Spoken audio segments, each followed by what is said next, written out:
Episode title, Two Colombias Exposed, A Tale of Resilience and Contrast. Intro music, midnight to 0:30. Host, welcome to Latin America Insight, a podcast that explores the complexities and nuances of the region. I'm your host, Name. Today, we're discussing the recent earthquake that struck Colombia, revealing a stark contrast between two very different sides of the country. Just 3 days into the presidency of Abelardo de la Espriella, the earthquake hit, putting the new administration's disaster response to the test. Segment 1, Introduction to the Earthquake, 0:30 to 5 o'clock.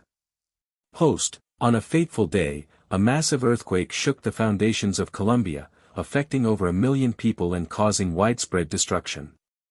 The quake was a magnitude 6.8, with its epicenter located in a rural area, but its impact was felt across the country. As the dust settles, we're seeing two distinct Colombias emerge. On one hand, we have the country's affluent cities, with modern infrastructure and well-prepared emergency services. On the other hand, there are the rural areas, where communities are struggling to access basic necessities like food, water, and shelter. Segment 2, Two Colombias, 5 to 10 o'clock.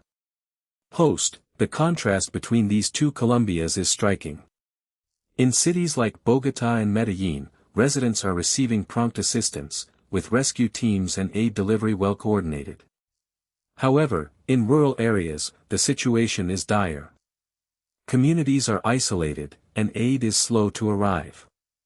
The earthquake has exposed deep-seated issues, including inadequate infrastructure, poverty, and lack of access to basic services.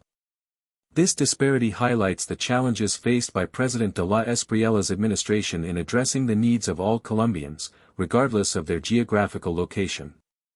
Segment 3, President de la Espriella's Response, 10 to 1500 hours. Host, President de la Espriella has vowed to support affected communities and rebuild damaged infrastructure.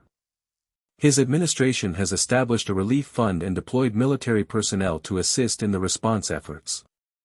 While these measures are welcome, many are questioning whether they will be enough to address the underlying issues that have been exposed by the earthquake. As the country begins to rebuild, it's essential to consider the long-term implications of this disaster and how it can be an opportunity for growth and change. Conclusion, 15 to 1700 hours. Host, the earthquake in Colombia has revealed a country with two distinct faces. As the nation begins to recover, it's crucial to acknowledge and address the deep-seated issues that have been exposed. President de la Espriella's administration has a unique opportunity to bridge the gap between these two Colombias, ensuring that all citizens have access to the same level of support and resources. We'll continue to monitor the situation and provide updates on the recovery efforts. Thank you for tuning in to this episode of Latin America Insight. Join us next time for more in-depth analysis and discussion on the region's most pressing issues. Outro music, 17 to 17:30.